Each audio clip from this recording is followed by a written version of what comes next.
Thank you, thank you, thank you, thank you. परम पिता परमेश्वर, दिल से आपका धन्यवाद करते हैं। हम प्रभु आपके समीप आ तो नहीं सकते हैं, लेकिन आपने जो अनुग्रह किया है अपने पुत्र के बलिदान के बाद, उस पवित्र लहू के द्वारा हमें आपकी उपस्थिति में आने का हियाव होता है। आपने प्रभु कलीसिया में हमें बुलाया है, जो आपके इकलौते पुत्र प्रभु यीशु मसीह की आत्मिक देह है, ताकि हर व्यक्ति जो संसार में है वो परमेश्वर की उपस्थिति में प्रवेश करके पश्चाताप करें और अपना जीवन परमेश्वर को समर्पित करें। कलीसिया पश्चाताप और समर्पण का स्थान है। अगर हम गंभीर हैं इस विषय में, तो निश्चय हम परमेश्वर की उपस्थिति में प्रवेश करते हैं और उसका पवित्र वचन हमारे भीतरी मनुष्यत्व को शुद्ध करता है और पवित्र आत्मा हमारे भीतरी मनुष्यत्व को परमेश्वर के पुत्र के स्वरूप में परिवर्तित करके हमें इस योग्य करता है, हमें योग्यता देता है कि हम परमेश्वर की उपस्थिति में प्रवेश कर सकते हैं। हम प्रभु आपका धन्यवाद करते हैं। आपने हमारे लिए, सब मनुष्यों के लिए, सब पापियों के लिए आपने जो किया है वो आपके अलावा और कोई कर नहीं सकता। जैसे जैसे हम आपके वचन में, इतिहास में जाकर देख रहे हैं प्रभु, हमें नई वाचा के विषय में समझ में आने लगा। चाहते प्रभु जब लोग वचन को सुने, इनकी आत्मिक इंद्रियां एक्टिवेट हो जाएं, ये अंडरस्टैंड करें, समझें और अपना समर्पण करें, पश्चाताप करें, ताकि ये परमेश्वर की उपस्थिति में प्रवेश करके उस उद्धार को प्राप्त करें और उस आनंद को प्राप्त करें जो परमेश्वर की उपस्थिति में प्रवेश करने से प्राप्त होता है। सारी महिमा आपको मिले। इस प्रार्थना को प्रभु यीशु मसीह के पवित्र नाम से मांगते हैं, आमीन। सबको जय मसीह की। हम परमेश्वर का बहुत धन्यवाद करते हैं क्योंकि वो धन्यवाद के योग्य हैं और वो ऐसे काम कर रहा है जो वो ही कर सकता है। कल हम लोगों ने, आपने ध्यान दिया होगा, आग का खंबा, बादल का खंबा, ये दोनों चीज बादल ही है। बादल का क्या, यानी ये बादल एक रूपक के रूप में इस्तेमाल हो रहा है और बादल का आध्यात्मिक अर्थ क्या है, इस रूपक का अर्थ क्या है, इसको समझेंगे और इस विषय पे जब हम अध्ययन में आगे बढ़ेंगे तो आपको पता चलेगा कि परमेश्वर का वचन कितना अद्भुत रीति से बातें करता है और हमें अद्भुत तरीके से उस मार्ग में हमारी अगुवाई करता है जिसमें परमेश्वर चाहता है कि हम और आप चलें। ये जो बादल है, बादल परमेश्वर की उपस्थिति का प्रतीक है, लेकिन खाली उपस्थिति का नहीं। परमेश्वर यूं करके यूं प्रोटेक्शन देता है बादल से, तो ये सुरक्षा कवच का काम करता है बादल। एक पद पढ़ेंगे तब हम लोग इस अध्ययन में आगे चलेंगे, जो आपको मिलेगा नहम्याह की पुस्तक, उसका 9 अध्याय, नहम्याह की पुस्तक और उसका 9 अध्याय,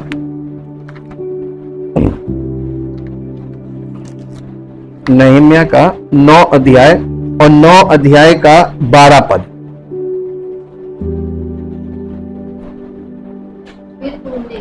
फिर तूने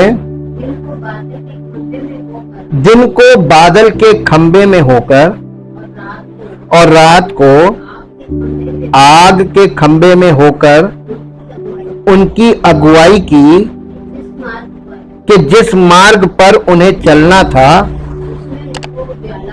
उसमें उनको उजियाला मिले। देखिए, इसमें 2-3 पॉइंट बहुत खास आ रहे हैं। आग का खंबा, बादल का खंबा और आग का खंबा। बादल ही है जो रात में आग का खंबा बनता था और दिन में बादल का खंबा बन जाता था। ये अगुवाई कर रहा था। तो ये था कौन ना? ये परमेश्वर की उपस्थिति थी।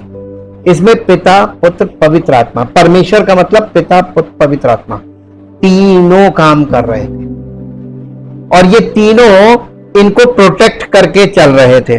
दूसरा, इसमें एक चीज की है, इसमें अगुवाई दिखाई जा रही है बादल का खंबा, आग का खंबा अगुवाई कर रहा है। अगुवाई का मतलब होता है आगे आगे चलना और मार्ग दर्शन करना। मार्गदर्शन करना, मार्गदर्शन का मतलब उनको मार्ग दर्शाना कि तुम्हें किधर जाना है। और वो मार्ग जिसमें परमेश्वर इनकी अगुवाई कर रहा था, वो मार्ग कैसा था मालूम है? रेगिस्तान। हमने आपको कल एक झलक दी थी, आपने पॉइंट पकड़ा हो। रेगिस्तान में जब डस्ट स्टॉर्म चलता है, यानी रेतीला तूफान चलता है, वो तूफान के बाद आपको यही यानी आपका जीपीएस सिस्टम जो नेचुरल है वो दिशा का, वो फेल हो जाएगा। आपको पता ही नहीं चलेगा हम जा किधर रहे थे, हमको जाना किधर है। क्योंकि ठीक जैसे हवाई यात्रा होती है और समुद्री यात्रा होती है, ठीक वैसे ही सिमिलर, ठीक वैसे ही रेगिस्तान की यात्रा भी वैसे ही।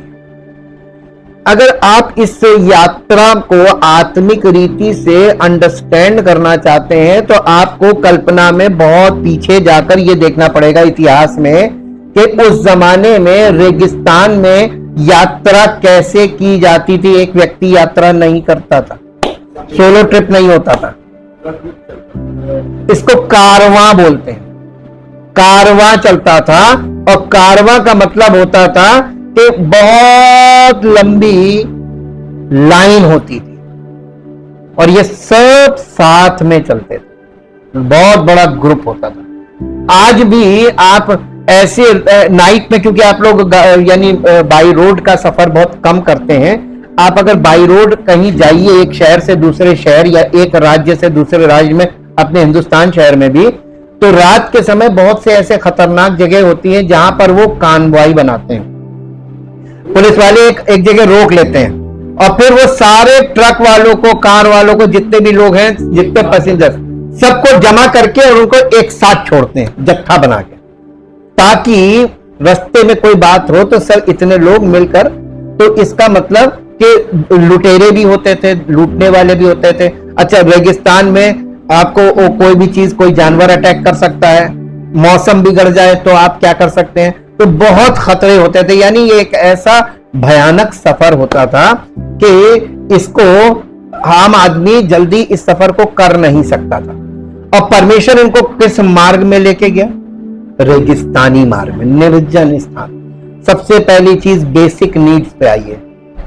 आप जब लंबा सफर करते हैं, जैसे 40 साल का सफर ये दिखाया गया है बाइबल में, 40 साल के सफर के लिए आप कितना पानी स्टोर करके चलेंगे? मुझे ये बताइए, कितना भोजन स्टोर करके चलेंगे? आधुनिक लोगों के लिए ये यात्रा नहीं है, नहीं है। आधुनिक युग के लोगों के लिए ये यात्रा, उनके पसीने छूट जाते हैं जब यहां पर हम लोग वर्णन करते हैं, सुनकर पसीने छूट जाएंगे, अरे बाप रे ये है।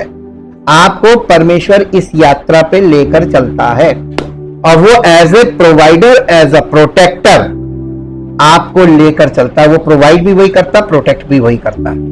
तो ये चीज हम लोगों के विश्वास की नींव बनती है कि सच्चा और जीवित परमेश्वर वो हमें अपने मार्ग में जब बुलाता है तो वो हमको कहता है बस तुम आ जाओ, समर्पण कर दो और आज्ञाकारी बनो, तो मैं तुम्हें प्रोटेक्ट भी करूंगा और प्रोवाइड भी करूंगा।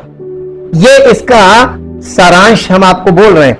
और ये सारांश आपके जीवन में जिस दिन जब आप समर्पण करते हैं, पश्चाताप के साथ समर्पण करते हैं और आज्ञाकारी बन जाते हैं, फिर आपको कुछ नहीं करना, फिर परमेश्वर काम करने लगता है। प्रोवाइड भी करता है और प्रोटेक्ट भी करता है, प्रोवाइड भी करता है और प्रोटेक्ट भी करता है। अब आपको फिर एक थोड़ा सा रिवर्स करके बताते हैं। परमेश्वर जब आप संसार में होते तो परमेश्वर आप पर आशीषों की बारिश क्यों नहीं करता? नहीं, संसार में तो क्या हुआ? पहली चीज, आप संसार में हैं, आप संसार की आत्मा में हैं, आप शारीरिक मनुष्य हैं, आप परमेश्वर के बच्चे नहीं बने।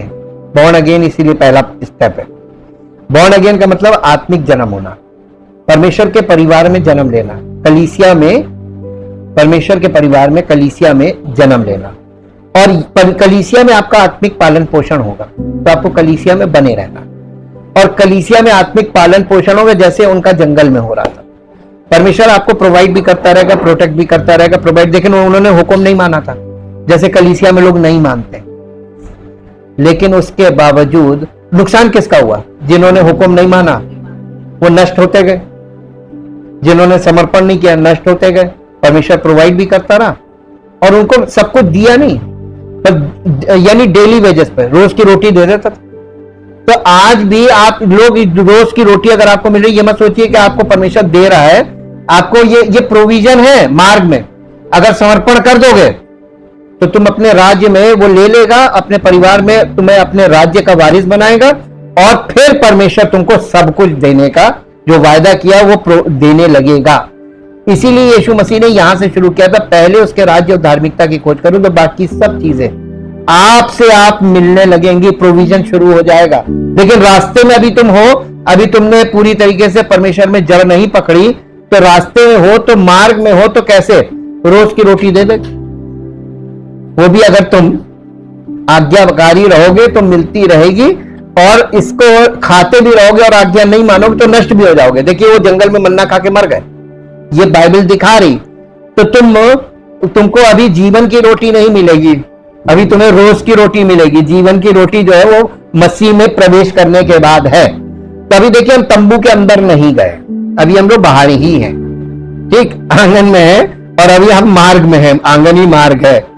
तो देखिए हम लोग यहां से देखते हैं कि यहां पे नहम्याह इस बात को लोगों को याद दिला रहा था। यहां पे परमेश्वर की व्यवस्था का रिन्यूअल हो रहा है 9वें अध्याय में।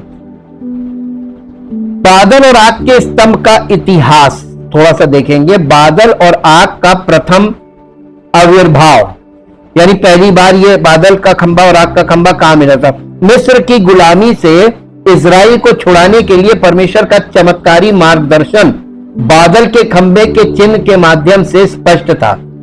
बाइबल में बादल और आग के इस खंभे का पहला वर्णन निर्गमन की पुस्तक के 13 अध्याय के 20, 21 और 22 पद में मिलता है।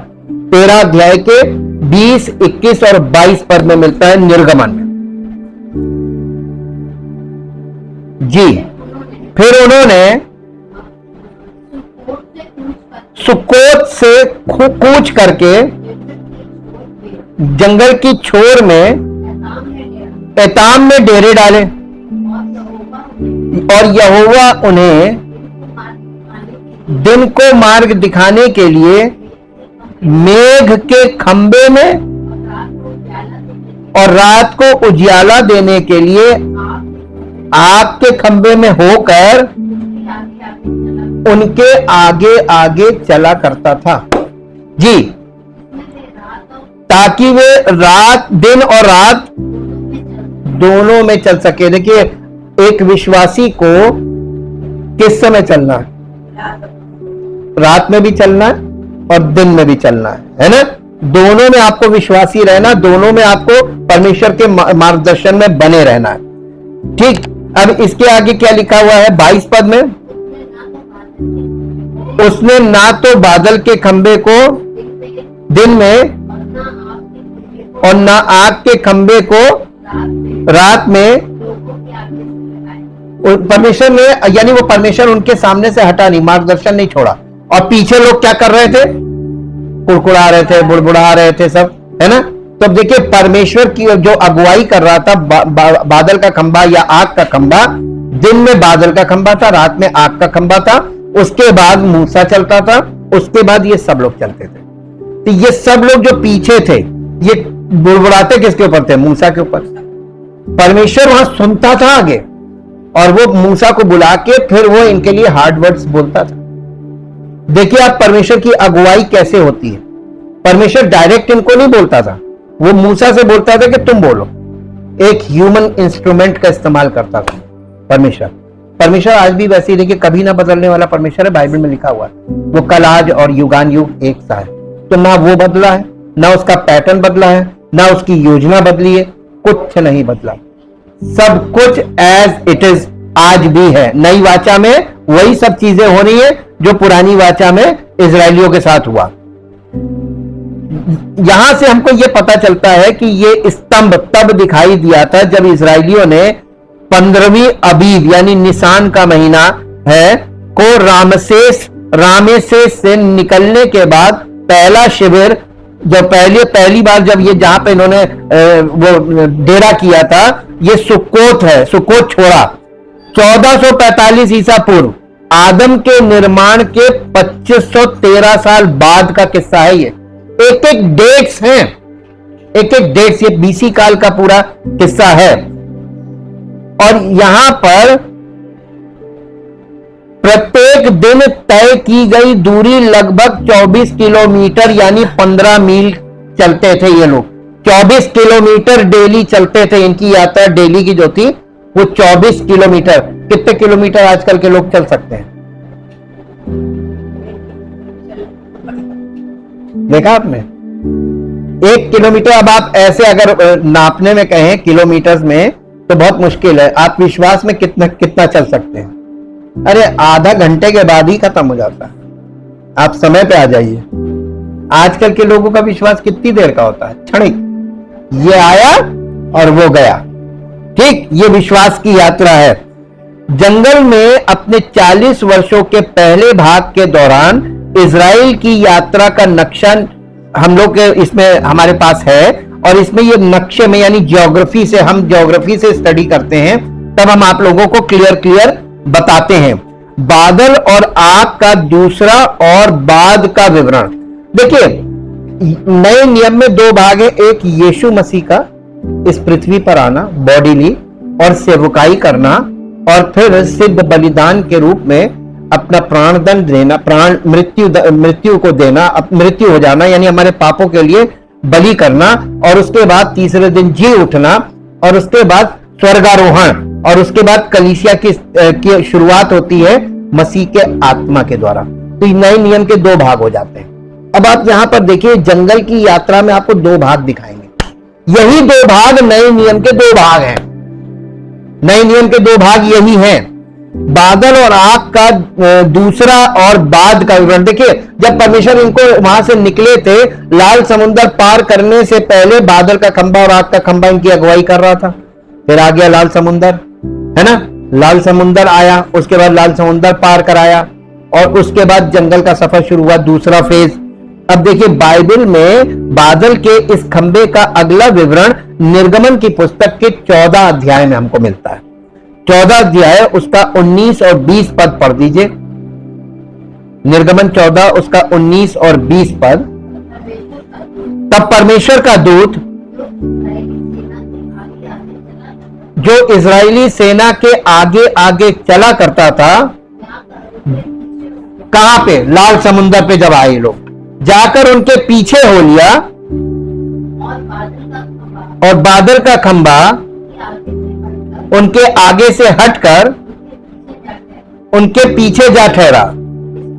इस प्रकार वो मिस्रियों की सेना इजराइलियों की सेना के बीच में आ गए। उन्होंने गैप कर दिया। ठीक, तो मिस्र की सेना उनका पीछा कर रही थी और इजराइली ये थे, बीच में कौन था? ये प्रोटेक्शन दिखाया। ये प्रोटेक्शन कब है? लाल समुद्र पार। जब आप यीशु मसीह पर विश्वास करते हैं, मैंने आपको बताया ना ये क्रूसीफिक्शन को दिखाता है। क्रूसीफिक्शन पर आप जब विश्वास करते हैं तो पीछे से आपके पुराने लोग सब रिलेटिव्स मिस्रियों की तरह पीछा करते हैं। ठीक, और आप आगे हैं, परमेश्वर आपको निकाल रहा है विश्वास में। तो आपके पीछे जो लोग आपका पीछा कर रहे होते हैं उनके और आपके बीच में परमेश्वर की उपस्थिति आ जाती है रोकने के लिए। ठीक, और वो आपको उस पार कर देता, बॉर्न अगेन कर देता है, बॉर्न अगेन कर देता। अब आप अलग हो गए और वो अलग हो गए, वो मिस्र में और आप जंगल में आ गए। तो देखिए दोनों के दोनों तरफ से रास्ते, वो अपने रास्ते हैं और आपका रास्ता बदल दिया परमेश्वर ने। वो अब आपको लेके आया जंगल के मार्ग में। जब परमेश्वर ने मूसा को अपनी लाठी उठाने, समुद्र पर अपना हाथ फैलाने और लाल सागर के पानी को विभाजित करने का निर्देश दिया ताकि इजरायली फिरौन और उसकी सेना से बच सकें जो इजरायलियों का पीछा कर रही थी, उन्होंने इजरायलियों को तब पकड़ा जब वे बाल सोपोन के सामने पी हाहिरोत के पास समुद्र के किनारे डेरा डाले हुए थे। 14 अध्याय का 16 पद है ये, 16 पद और 9 पद। 9 पद पढ़ा था, अब 16 पद के बाद 9 पद पढ़ दीजिए। फिर फिरौन के सब घोड़े और रथों और सवारों समेत मिस्री सेना उनका पीछा करके उनके पास जो पीहाही रोड के पास बाल सपोर के सामने समुद्र के तट पर डेरा डाले पड़े थे जा पहुंचे। अब इसका 14 अध्याय का 16 पद पढ़िए। और तू अपनी लाठी उठाकर अपना हाथ, ये मूसा से परमेश्वर ने कहा, तू अपनी लाठी उठाकर अपना हाथ समुद्र की ओर बढ़ा और वो 2 भाग हो जाएगा। ये परमेश्वर ने अपना वाला पार्ट रोक लिया क्योंकि वही करेगा। अब आप देखिए, मूसा को सिर्फ जो करना था वो मूसा करेगा, तब परमेश्वर वो करेगा जो परमेश्वर कह रहा है, ताकि इन सब को सिखाए, मूसा के साथ साथ इन्हें भी सिखाए कि परमेश्वर वो करता है जो आप सोच भी नहीं सकते। ठीक, और उसने वो समुद्र 2 भाग किया। निर्गमन 14 अध्याय के 19-20 में लिखा है, तब परमेश्वर का दूत जो इजराइल की सेना के आगे आगे चलता था वो उनके पीछे हो गया, और बादल और अंधकार दोनों थे, बादल और अंधकार दोनों थे। और इसने रात को बिना एक दूसरे के पास आए पूरी रात उजाला दिया। इसके बाद रात के आखिरी पहर यानी सुबह का पहर में यहोवा ने, यानी भोर को, यहोवा ने आग और बादल के खंभे में से मिस्र की सेना को देखा और उन्हें भ्रम में डाल दिया। मैंने आपको कल बताया था ना कि परमेश्वर ने, वो जो अंधेरा था ना मिस्रियों की तरफ, परमेश्वर उनको भ्रम में डाल रहा था और इधर इजरायलियों को प्रकाश दे रहा था कि तुम लोग निकल जाओ, मार्गदर्शन कर रहा। तो देखिए, परमेश्वर एक ही समय में एक ही स्थान पे बीच में आ गया, मिस्री और इजरायलियों के बीच में, और मिस्रियों को वही बादल का खंबा रोशनी दे रहा है और इजरायलियों को वही बादल का खंबा रोशनी दे रहा है और मिस्रियों को वही बादल का खंबा भ्रम में डाल रहा है। आज वचन देखिए, यही बात लिखी हुई है यहां पर, पहला कुरिन्थियों उसका 1 अध्याय, यहां पर पौलुस जो बोल रहा है ना, वो इसी बात पर आधारित बोल रहा है। और इसके बिना आपको इतिहास जाने आप ये बात नए नियम में, नया नियम आप कभी नहीं समझ पाएंगे जब तक आपको पुराना क्लियर नहीं। यहां पर 1 अध्याय के 18 पद में लिखा है, क्योंकि क्रूस की कथा नाश होने वालों के लिए मूर्खता है, भ्रम में डाल देगा, परंतु हम उद्धार पाने वालों के लिए परमेश्वर की सामर्थ्य है। तो ये देखिए, परमेश्वर यही काम करता है, उनके लिए मूर्खता, संसारिक लोगों के लिए, लेकिन विश्वास करने वालों के लिए यही परमेश्वर की सामर्थ्य है। अब आप विश्वास करने वाले या सांसारिक हो सकते हैं, दोनों में से एक। ठीक, संसारिक लोग विश्वास नहीं करते और वो इतनी आसानी से करने। तो अब आप एक बात सोच लीजिए, कलीसिया में आना एक बात है और परमेश्वर पर विश्वास करना ये आप पर निर्भर नहीं करता है, ये आपके पश्चाताप और समर्पण पर निर्भर करता है। अगर नहीं किया है तो आप कुछ भी कर लीजिए, विश्वास नहीं कर पाएंगे। विश्वास के पीछे का आधार पश्चाताप और समर्पण है। ये मैं आपको गूढ़ बात बता रहा हूं, ये चाबी है। निर्गमन 14 अध्याय का 24 पद पढ़ दीजिए। निर्गमन 14 अध्याय और उसका 24 पद।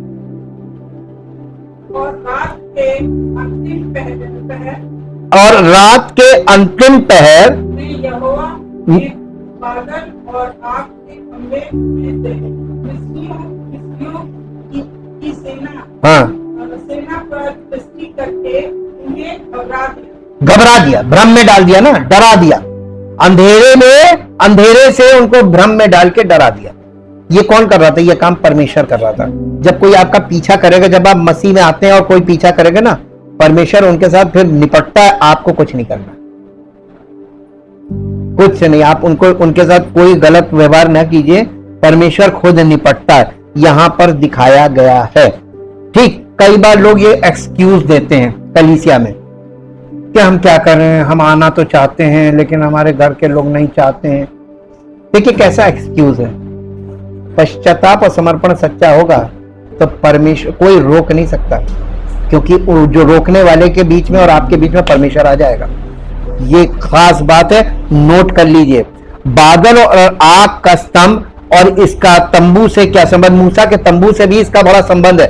ये जो रास्ते में था मार्ग में बादल का खंबा, आग का खंबा इनकी अगुवाई कर रहा था, इनको प्रोटेक्ट कर रहा था और इनको प्रोवाइड कर रहा था, इनकी पूर्ति कर रहा था। लेकिन यही ले जाकर इसी जंगल में जब परमेश्वर ने मूसा के द्वारा उस तंबू की स्थापना की जिसमें परमेश्वर अपना निवास बना रहा था कि इनके बीच में मैं निवास करूंगा ताकि ये मैं इनके बीच में रहूं, चारों तरफ ये निवास करें। उसी आधार पर देखिए ये एक ऐसा सिस्टम है जो आपको परमेश्वर के वचन में मिलेगा और संसार में आप देखेंगे एक रिलीजियस प्लेस होती है, उसके चारों ओर लोग रहते हैं। ये कॉन्सेप्ट कहां से आ रहा है? यहां से आ रहा, बाइबल से निकला है। सब लोगों ने यहीं से, पूरी दुनिया में सबने यहीं से निकाला। एक बीच में स्थान बना लो, आराधना स्थल, और उसके चारों ओर लोग रहते, वो उनकी बस्ती कहलाती। ये यहां से आ रहा है बाइबल से। लेकिन अब ये भी, इसका भी समय खत्म हो चुका है, अब ये बहुत ज्यादा सक्सेसफुल नहीं रह गया। बादल और आग का स्तंभ और इसका तंबू से संबंध, मूसा के तंबू से संबंध, अब ये बहुत खास विषय शुरू हो रहा है क्योंकि इसके बाद का जो विषय वो आपको तभी स्पष्ट होगा जब आपका ये विषय क्लियर होगा। जब परमेश्वर की महिमा के लंबे समय से प्रतीक्षित क्षण का समय आया, जब उसे नवनिर्मित और पवित्र मिलाप वाले तंबू में प्रवेश करना था। परमेश्वर को इस तंबू में प्रवेश करना था जो मूसा के द्वारा उसने खड़ा करवाया था। में से पद निकालिए जो आपको मिलेगा निर्गमन की पुस्तक और उसका 40 अध्याय, चैप्टर 40, और उसका 34 से 38 वर्ष तक, 34 से 38 पद तक पढ़ेंगे। तब बादल मिलाप वाले तंबू पर छा गया और बादल मिलाप वाले तंबू पर ठहर गया। देखिए, छा गया और ठहर गया जी। और यहोवा का तेज निवास स्थान के अंदर भर गया। तेज का मतलब उसकी ग्लोरी, उसकी महिमा का प्रकाश। ऊपर बादल, अंदर प्रकाश जी। इस कारण मूसा उसमें प्रवेश नहीं कर सका, तंबू में। इजराइलियों की सारी यात्रा में ऐसा होता था जब वो बादल निवास के ऊपर से उठ जाता था तब वे कूच करते थे, यानी जर्नी शुरू कर देते थे जी। और यदि वो ना उठता, और तो जिस दिन तक वो ना उठता था उस दिन तक वो कूच नहीं करते थे, वहीं पे ठहरे रहते थे। तो परमेश्वर उनको ठहरना भी सिखा रहा था अपनी उपस्थिति में, और अपनी उपस्थिति में चलना भी सिखा रहा था। आज लोग कलीसिया में परमेश्वर की उपस्थिति में ठहरना और परमेश्वर की उपस्थिति में चलना, दोनों चीजों को सीखना है, नहीं सीखते। वो अपनी मर्जी में भागते हैं, अपनी इच्छा की तरफ भागते हैं, है ना।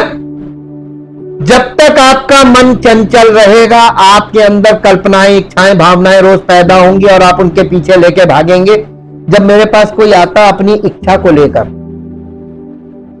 तो मैं सोचता हूं परमेश्वर ये अभी इतना नादान है, इसको ये नहीं मालूम है कि अपनी इच्छा प्रकट तो कर रहा है, लेकिन परमेश्वर इसकी इच्छा को ये नहीं पकड़ रहा है, ये अपनी इच्छा को लेकर बैठा हुआ। और परमेश्वर की उपस्थिति में चलना नहीं मांग रहा, परमेश्वर की इच्छा में चलना नहीं मांग रहा, और परमेश्वर की इच्छा को ग्रहण नहीं करना मांग रहा। परमेश्वर की उपस्थिति में बैठना मतलब परमेश्वर की इच्छा को ग्रहण करना, और परमेश्वर की उपस्थिति में चलना का मतलब है परमेश्वर की इच्छा में चलना। ये दोनों काम आज कलीसिया में लोग नहीं करना मांग रहे। सब के पास अपने अपने सपने हैं, अपनी अपनी इच्छाएं हैं, कल्पनाएं हैं, भावनाएं, उनको लेकर भाग रहे जी। इजराइल के घराने की सारी यात्रा में दिन को तो यहोवा का बादल निवास पर, और रात को उसी बादल में आग उन सबों को दिखाई दिया करती थी। क्योंकि देखिए 38 पद में आपको पढ़ता हूं दूसरे वर्जन में, क्योंकि परंतु यदि बादल ना उठ जाता तो वे उस दिन तक यात्रा नहीं करते थे जब तक वो उठ ना जाता था। 37 वर्ष है, 37 पद। 38 पद में है, क्योंकि यहोवा का बादल दिन को निवास पर और रात को उसमें आग इजराइल के सारे घराने के देखते हुए उनकी सारी यात्रा में प्रकट हुआ करता था। तो बादल तो एक ही था ना, है ना? वही दिन में बादल होता था, रात में आग बन जाता था। ठीक, ये यहां पे ये दिखाया गया। जब वो तंबू खड़ा हो गया, अब परमेश्वर को एक ऐसा निवास मिल गया, क्योंकि इजरायली लोग तंबू में रहते थे ना उस समय। परमेश्वर जब तक तंबू नहीं बना था तो परमेश्वर कहां रहता था, निवास स्थान कहां था, किसी को नहीं मालूम। हाँ, कहां पे था? सिनै पर्वत के ऊपर, जहां मूसा गया था तख्ती लेने, और उनको नीचे से वो बादल उस पे ठहरा हुआ दिख रहा था, और फिर उनको दिखा वो आग है, और मूसा उस आग में चला गया अंदर। वो आग नहीं, एक्चुअल परमेश्वर की महिमा थी, महिमा का बादल था, और मूसा उसमें प्रवेश कर चुका था, डायरेक्ट परमेश्वर की उपस्थिति में प्रवेश कर चुका था। जैसे यीशु मसीह ने तंबू में प्रवेश नहीं किया, डायरेक्ट स्वर्ग में प्रवेश किया परमेश्वर की उपस्थिति में। देखिएगा सिमिलैरिटीज, ठीक। लेकिन मूसा ने पर्वत के ऊपर परमेश्वर की उपस्थिति में प्रवेश किया था, और यीशु मसीह ने स्वर्ग में परमेश्वर की उपस्थिति में प्रवेश किया। ये एक बहुत बड़ा अंतर है, ठीक। सीखने के लिए ये पहला भाग था कि मूसा के जीवन से हम ये देख सकते हैं कि मूसा परमेश्वर की प्रेजेंस में, उस प्रेजेंस में जाता है, मंदिर के अंदर नहीं गया, कभी नहीं गया। मूसा का जब तंबू था ना, उसके अंदर कभी उसने प्रवेश नहीं किया। यहां पे ये चीज, इसमें हर बात का मतलब है, बाइबल की हर बात नई व्याख्या से जुड़ी हुई है, मसीही जीवन से और कलीसिया से जुड़ी हुई बात है। इसमें कोई भी चीज ऐसी नहीं है जो वहां पे नहीं है, बेसिक्स यहीं से हैं। ये अगले वर्ष अबीब की पहली तारीख को हुआ जब तंबू बनाया गया था। निर्गमन 40 अध्याय का 1 पद से 17 पद आप घर में पढ़ के देखिएगा। पहला पद पढ़ दीजिए, 40 अध्याय का पहला पद। फिर यहोवा ने मूसा से कहा,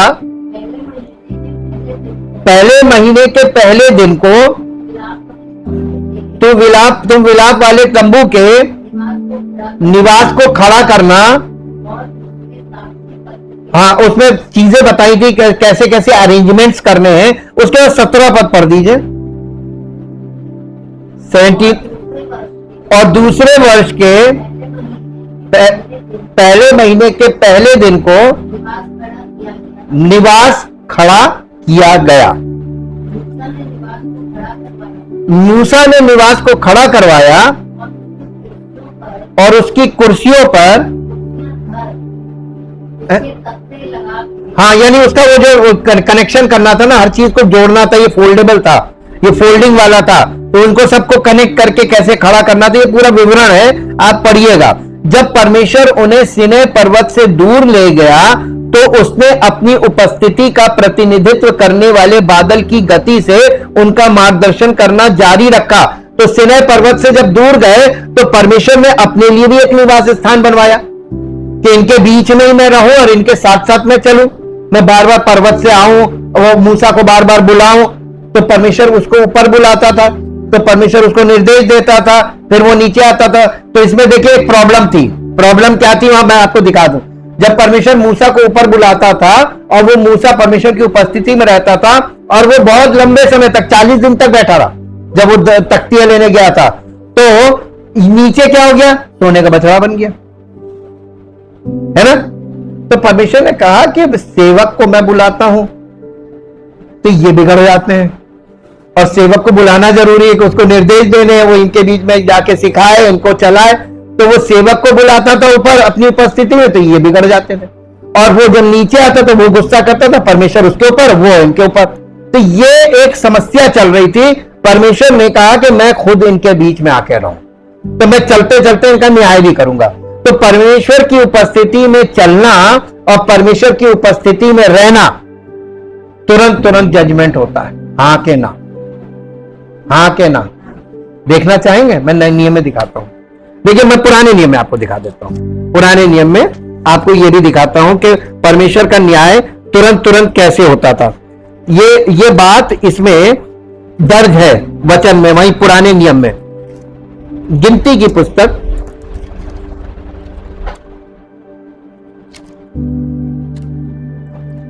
गिनती की पुस्तक और उसका 12 अध्याय और 12 अध्याय का पहले पद से पढ़िए। मूसा ने एक कूशी का मतलब समझते हैं? अफ्रीकन, कूश देश अफ्रीका को बोला गया। कूशी स्त्री के साथ विवाह कर लिया था, इसलिए मरियम और हारून, जो उसका मरियम उसकी बहन थी और हारून उसका भाई था, उसकी उस विवाहित कूशी स्त्री के कारण उसकी निंदा करने लगे। उन्होंने कहा, क्या यहोवा ने केवल मूसा ही के साथ बात की है? क्या उसने हमसे भी बातें नहीं की? उनकी ये बात यहोवा ने सुनी। मूसा पृथ्वी भर के रहने वाले सब मनुष्यों से अधिक नम्र स्वभाव का था, इसलिए यहोवा ने एकाएक मूसा और हारून और मरियम से कहा। उस समय तंबू खड़ा हो गया था, तुम तीनों मिलाप वाले तंबू के पास निकल कर आओ। अब जब देखिए, जो बाहर का आउटर कोर्ट कहते हैं ना, कोर्ट की स्पेलिंग क्या है मालूम है? ये बाहरी आंगन बोलते हैं, लेकिन एक्चुअल में ये न्याय का स्थान कहलाता है। कोर्ट का मतलब, आप जब मुकदमे होते कहां जाते हैं? कोर्ट। ये वो वाला कोर्ट था, न्याय का स्थान। ये मंदिर के बाहर का जो आंगन था, ये न्याय का स्थान था। यहां पे तीनों को कहा निकल के आओ जी। तब वे तीनों निकल आए। देखिए, तब यहोवा ने बादल के खंबे में उतरकर तंबू के द्वार पर खड़ा होकर हारून और मरियम को बुलाया। अतः वे दोनों उसके पास निकल आए। तब यहोवा ने कहा, मेरी बातें सुनो। यदि तुम में से कोई नबी हो तो उस पर मैं यहोवा दर्शन के द्वारा अपने आप को प्रकट करूंगा या स्वप्न में उससे बातें करूंगा, लेकिन केवल भविष्यवक्ताओं से। नबी का मतलब भविष्यवक्ताओं से जी। परंतु मेरा दास मूसा ऐसा नहीं है, वो तो मेरे सब घरानों में विश्वास योग्य है। उससे मैं गुप्त रीति से नहीं, परंतु आमने सामने और प्रत्यक्ष होकर बातें करता हूं, और वो यहोवा का स्वरूप निहारने पाता है। इसलिए तुम मेरे दास मूसा की निंदा करते हुए क्यों नहीं डरे? है ना? अब फिर क्या हुआ? तब यहोवा का कोप उन पर भड़का और वो चला गया। तब वो बादल तंबू के ऊपर से उठ गया और मरियम कोढ़ से हिम के समान श्वेत हो गई। और हारून ने मरियम की ओर दृष्टि की और देखा कि वो कोढ़िन हो गई है। तब हारून मूसा से कहने लगा, हे मेरे प्रभु, हम दोनों ने जो मूर्खता की वरन पाप भी किया है, हम ये पाप हम पर ना लगने दे और मरियम को उस मरे हुए के समान ना रहने दे, जिसकी देह अपनी मां के पेट से निकलते ही अधगली हो। अतः मूसा ने यह कहकर यहोवा की दुहाई दी, हे ईश्वर, कृपा कर और उनको चंगा कर। यहोवा ने मूसा से कहा, यदि उसका पिता उसके मुंह पर थूका ही होता तो क्या 7 दिन तक वो लज्जित ना रहती? इसलिए वो 7 दिन तक छावनी से बाहर बंद रहे, उसके बाद वो फिर भीतर आने पाए। इसको क्वारंटीन में भेज दिया। आपने देखा होगा क्वारंटीन का मतलब, इसको एकांतवास, बाहर वो बाउंड्री से अलग कर दिया, सबसे अलग, है ना? क्योंकि कोर का मतलब ये लोगों के बीच में नहीं रह सकती, बहिष्कृत कर दिया परमेश्वर ने। यही परमेश्वर करता। देखिए, उपस्थिति में आप हैं तो तुरंत जजमेंट होगा। तो उसकी प्रेजेंस में आते समय बहुत सोचना चाहिए। कलीसिया में खड़े होकर बोलने से पहले 1000 बार सोचना चाहिए कि आप जो बोलने जा रहे हैं, आप अपनी कल्पना, इच्छा, भावना की बात ना करें, केवल वचन की बात करें जो वचन पर आधारित हो, ताकि ऐसा ना हो कि परमेश्वर नाराज हो।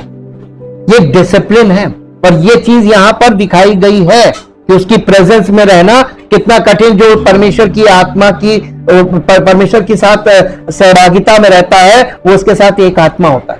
तो आत्मिक रूप से हम उसके साथ एक आत्मा होते हैं। तो ये बात बहुत ध्यान यहां पर सिखाया जा रहा है, जो नए नियम में किया जा रहा है स्पिरिचुअली। अब हम लोग इस चीज को देखते हैं, बादल और आग के स्तंभ का अंतिम विवरण। बादल और आग का खंभा इजराइल के जंगल में 40 वर्षों तक मौजूद रहा। निर्गमन के 40 अध्याय के 38 पद में लिखा हुआ है। गिनती की पुस्तक 12 अध्याय का 10 पद पढ़िए। गिनती की पुस्तक 12 अध्याय का 10 पद। तब वो बादल तंबू के ऊपर से उठ गया और मरियम कोढ़ से हिम के समान श्वेत हो गई थी, और हारून ने मरियम की ओर देखा और देखा कि वो कोढ़ से ग्रस्त थी। इसका उल्लेख गिनती की पुस्तक 14 अध्याय के 14 पद में भी किया गया है। 14 अध्याय का 14 पद पढ़िए। 14 अध्याय और उसका 14 पद। और इस देश के निवासियों से कहेंगे, उन्होंने तो ये सुना है कि जो यहोवा है, तू जो यहोवा है उन लोगों के मध्य में रहता है और प्रत्यक्ष दिखाई देता है, और तेरा बादल उनके ऊपर ठहरा रहता है। ये परमेश्वर की उपस्थिति परमेश्वर के लोगों पे रहती है। कभी भी जो कलीसिया से जुड़े हुए लोग हैं, हमेशा याद रखिएगा, अगर आप अपने मन में ये कल्पना करते हैं कि मैं तो अकेला हूं, आप अगर कलीसिया से हैं जुड़े हुए, तो आप परमेश्वर से जुड़े हुए हैं और उसका बादल आप पर छाया रहता। बादल आपको दिखेगा ही नहीं, है ना, लेकिन बादल छाया रहता है, वो आपको प्रोटेक्ट करता है। वो तो आप गवाही देते कि ऐसा हुआ, अचानक से ऐसा हो गया, मुझे बचा लिया। ये किसने बचाया? किसी मनुष्य पे कभी भरोसा मत कीजिए, बचाने वाला वो है और वो ही आपको सुरक्षित रखता है। यहां पर हम लोग ये चीज देखकर सीखते हैं। 16 अध्याय, गिनती 16 अध्याय उसका 42 पद पढ़ दीजिए। गिनती 16 अध्याय का 42 पद। गिनती 16 अध्याय का 42 पद 42। और जब मंडली के लोग मूसा और हारून के विरुद्ध इकट्ठे हो रहे थे, तब उन्होंने मिलाप वाले तंबू की ओर दृष्टि की और देखा कि बादल ने उन्हें छा लिया और यहोवा का तेज दिखाई दिया। तब मूसा और हारून मिलाप वाले तंबू के सामने आए। तब यहोवा ने मूसा और हारून से कहा, तुम उस मंडली के लोगों के बीच से हट जाओ। देखिए, परमेश्वर न्याय कर रहा है ना, लेकिन मूसा इसमें मीडिएशन करता, प्रभु रहने दे, प्रभु रहने दे, नहीं तो लोग क्या कहेंगे, मिस्र के लोग, कि देखो इनका परमेश्वर मारने के लिए ले गया था जंगल में। ये बात परमेश्वर के विरोध में हो जाएगी, इसलिए परमेश्वर को रोक रहा है। ये इंटरसेशन है, वो रोक रहा है। और देखिए, परमेश्वर आप सेवक के विरोध में बोलेंगे, अगर परमेश्वर का चुना हुआ सेवक आप उसके विरोध में कोई भी बात बोलेंगे, परमेश्वर इंटरैक्ट करेगा और इंटरवीन करके पनिश करेगा। लेकिन मूसा माफी मांगते, यही उसकी नम्रता थी, कह रहे छोड़ो, जाने दो प्रभु। व्यवस्था विवरण पहला अध्याय, व्यवस्था विवरण पहला अध्याय उसका 33 पद पढ़िए। व्यवस्था विवरण पहला अध्याय उसका 33 पद 33 वर्ष। जी, जो तुम्हारे आगे आगे इसलिए चल रहा है कि डेरा डालने का स्थान तुम्हारे लिए, यानी तुम्हें कहां रहना है, उस स्थान को वो तुम्हारे लिए ढूंढने के लिए, आपको जीवन में इस्टेब्लिश करने के लिए कहां आपको परमानेंटली घर चाहिए। परमेश्वर आपके आगे आगे जाता, आपके लिए जगह ढूंढता है और कहता है यहां रहो। जी, और रात को आग में और दिन को बादल में प्रकट होकर चला, ताकि तुमको वो मार्ग दिखाए जिसमें तुम्हें चलना है। परमेश्वर आपको वो मार्ग दिखा रहा है जिसमें आपको चलना है। अब देखिए, फिर मार्ग आ गया, कलीसिया ही वो मार्ग है। और प्रभु यीशु मसीह, उसने कहा था मार्ग में हूं, तो वो कलीसिया है, उसकी आत्मिक देह। यही वो मार्ग है जो आपको स्वर्ग तक परमेश्वर की उपस्थिति तक पहुंचाएगी। दूसरा कोई मार्ग है ही नहीं। यहां पे आपको यह भी क्लियर हो जाता। और व्यवस्था विवरण उसका 31 अध्याय 31 चैप्टर और उसका 15 पद पढ़िए। 31 अध्याय। तब यहोवा ने उस तंबू में बादल के खंबे में होकर दर्शन दिया और बादल का खंबा तंबू के द्वार पर ठहर गया। तब यहोवा ने मूसा से कहा, हाँ, अब तुम्हारी यात्रा खत्म हो गई और तुम्हारे जीवन का भी यात्रा पूरी हो गई है। अब तुम्हारी सेवकाई भी पूरी, तुम्हारी यात्रा भी पूरी। अब तो अपने पुरखाओं के संग सोने पर है। देखिए, डेथ को, फिजिकल डेथ को सोया बोलती बाइबल जी। और ये लोग उठकर उस देश के पराये देवताओं के पीछे, जिनके मध्य में जाकर रहेंगे, व्याभिचारी हो जाए। परमेश्वर ने पहले ही बता दिया था और ठीक वैसे ही हुआ। ठीक, परमेश्वर ने अब्राहम को बता दिया था कि तेरे वंश के लोग मिस्र में रहेंगे, गुलाम बन जाएंगे, फिर मैं उन्हें निकालूंगा। फिर देखिए ये सारा एपिसोड चल रहा है। फिर यहां मूसा की सेवकाई कंप्लीट हो गई। मूसा से कह रहा है कि अब ये उस पार जाएंगे और वहां कनान में उन लोगों के देवताओं की आराधना करने लगेंगे। कितनी जल्दी बदलता ना। ये सेवक को हटा दो, परमेश्वर की उपस्थिति का लोगों को अनुभव नहीं रहेगा। ना उनको समझाने वाला कोई, ना बोलने वाला कोई, ना बताने वाला कोई। 1960 ईसा पूर्व में सुलेमान के मंदिर को समर्पित किया गया था, जिसमें मूल रूप से तंबू और किसी भी अन्य मंदिर जो दोनों के बीच अस्थायी रूप से उपयोग में रहे हो। पहला शमूएल उसका 1 अध्याय और उसका 9 पद। देखिए यहां पर द्वारा किए गए कार्य को प्रतिस्थापित किया, यानी जो सुलेमान का मंदिर था उसमें मिक्सचर हो गया था मूसा के तंबू का और उस जमाने के लोगों के मंदिर का, उसका यहां पे कॉम्बिनेशन हो गया था। 1 शमूएल 1 अध्याय उसका 9 पद पढ़िए।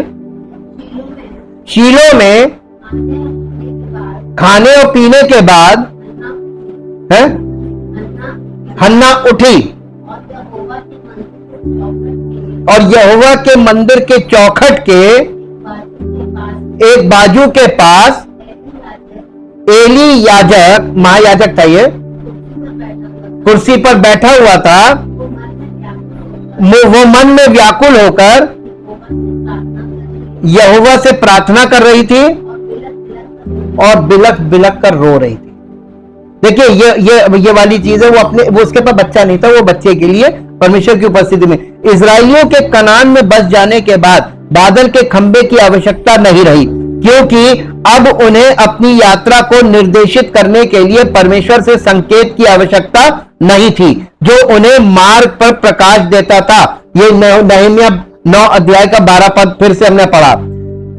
इजराइल द्वारा कनान को बसाने के बाद मनाए जाने वाले झोपड़ियों के पर्व के बारे में निम्नलिखित सुझाव दिया गया है। यह पर्व, जिसे सुक्कोत भी कहा जाता है, जंगल में परमेश्वर द्वारा प्रदान की गई सुरक्षा की याद में मनाया जाता था और ये अग्नि स्तंभ के समाप्त होने का प्रतीक हो सकता है। और ये यानी इजरायलियों द्वारा कनान से लाए गए भोजन को खाने के अगले दिन ही मन्ना मिलना बंद हो गया था। यहोशू की पुस्तक 5 अध्याय और उसका 12 पद। देखिए समय समय पर परमेश्वर कैसे चेंज लेता है। ये ट्रांजिशन बोलते हैं इसको। और जिस दिन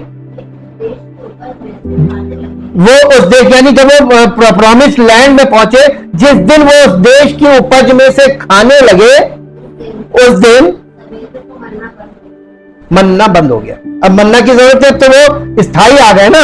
अब वहां पे वो उस देश की उपज खाएंगे। देखिए, और उसके साथ साथ ये भी है कि झोपड़ियों का पर्व इसको बोलते हैं, ये बूथ्स, ये फेस्टिवल ऑफ बूथ्स होता था। ये लोग झोपड़ी का पर्व मनाते थे। अब आपको याद दिलाते हैं इस बात को। पाम संडे के बारे में आपने देखा, लोग खजूर की डालियां उतार रहे थे, तोड़ रहे थे। ये झोपड़ियों का ही पर्व था। इस समय यरूशलेम में सारी दुनिया से लोग जमा होते थे। साल में 3 बार बुलाया जाता था, पेंतेकोस्त, झोपड़ियों का पर्व और एक और पर्व था फसह का पर्व। ये 3 पर्वों में ये इंटरनेशनल हुआ करता था। सबको इकट्ठा होना था इजराइल में परमेश्वर की उपस्थिति में। तो ये झोपड़ियों का पर्व जो था, जिस समय यीशु मसीह वहां प्रवेश कर रहा था, वो लोग उसका वेलकम कर रहे थे यरूशलेम में, तो उसी समय वो डालियां, क्योंकि वो लोग पेड़ों की डालियों से वो झोपड़ियां बना के उसमें रहते थे अपने वही अपनी यात्रा को याद करने के लिए। मेमोरियल डे होता था ये, कि बूथ्स में रहना है। वो लोग ये एक हफ्ते के लिए, कुछ दिन के लिए वैसे रहते थे कि हम लोग ने ऐसे कष्ट हमारे पूर्वजों ने सहा, तो हमें रहना है। ये एक वो थी। शायद बादल और आग के खंबे ने भी उस समय के आसपास अपना उद्देश्य पूरा कर लिया था। विशेष रूप से यरदन नदी को पार करके कनान देश में प्रवेश करने का विवरण यहोशू अध्याय 3 और 4 में बादल का अनुसरण करने वाले इजराइल का उल्लेख नहीं करता है। यहोशू 3 अध्याय उसका 3 और 4 पद पढ़ दीजिए। यहोशू का 3 अध्याय का 3 और 4 पद। प्रजा के लोगों को ये आज्ञा दो, जब तुमको अपने परमेश्वर यहोवा की वाचा का संदूक और उसे उठाए हुए लेवीय याजक भी देख पड़े, तब अपने स्थान से कूच करके उसके पीछे पीछे चलना। अब कौन चीज लेके चल रही? वाचा का संदूक जी। परंतु उसके और तुम्हारे, यानी वाचा के संदूक के और तुम्हारे बीच 2000 हाथ के लगभग अंतर रहे, है ना। यीशु मसीह के और इस पीढ़ी के बीच में कितना अंतर हो गया? 2000 से ज्यादा का अंतर हो गया ना। बिल्कुल अंत के समय के लोगों के लिए ये बात लिखी हुई है। 2000 हाथ की दूरी होगी। तुम संदूक के निकट ना जाना, ताकि तुम देख सको कि किस मार्ग से जाना है। मार्ग तुमको पास में रहोगे, मार्ग नहीं दिखेगा। दूर से उसको देखो, उसके पीछे पीछे चलो। दूर से उसको देखो, उसके पीछे पीछे चलो, क्योंकि तुम पहले कभी इस मार्ग से होकर नहीं चले हो। अब आप ये बताइए, कौन परमेश्वर के मार्ग में पहले होकर चला है? कोई भी नहीं। तुम कभी नहीं चले हो। इसलिए वाचा के संदूक को दूर से फॉलो करना। वाचा का संदूक कौन है? यीशु मसीह। ठीक। अब देखिए, हर चीज यहां पे कंप्लीट होती जा रही है। मन्ना, घना बादल, ये सिनै पर्वत के ऊपर घना बादल स्पष्टता बादल के खंबे से भिन्न था, क्योंकि घना बादल अंधकार लेकर आया था, जबकि बादल का खंबा स्पष्टता ऐसा नहीं करता था। इजरायली लोग पलायन के बाद तीसरे महीने की शुरुआत में सिनै पर्वत पर आए। निर्गमन की पुस्तक 19 अध्याय और उसका पहला पद पढ़ दीजिए। निर्गमन 19 अध्याय उसका पहला पद।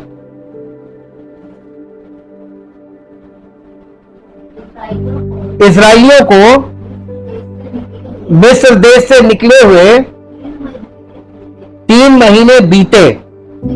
उसी दिन वे सिनै के जंगल में आए, और जब वे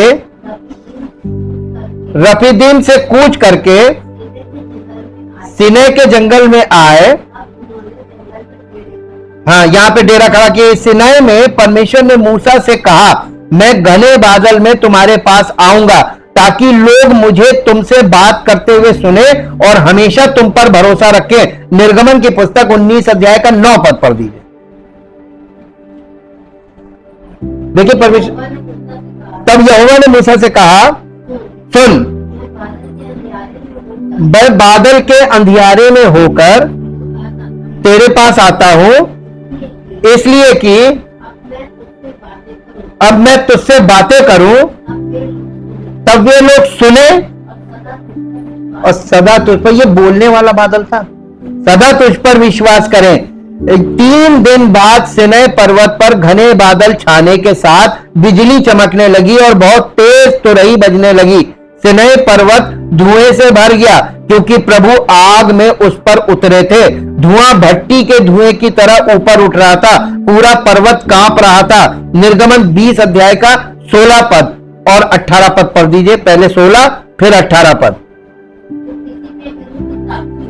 तो किसी के विरुद्ध झूठी साक्षी ना देना। और 18 पद, तब लोग गर्जन और बिजली और नरसिंगे के शब्द सुने और धुआं उठते हुए पर्वत को देखते रहे और देख के कांप कर दूर करेंगे, डर गए लोग, दहशत में आ गए। फिर परमेश्वर ने मूसा को पर्वत की चोटी पर बुलाया जहां वो 40 दिन और 40 रात रहा और उसे 10 आज्ञाएं दी गईं। जबकि मूसा उस घने अंधकार के पास गया जहां परमेश्वर था, लोग दूर खड़े रहे। निर्गमन 20 अध्याय का 21 पद है ये।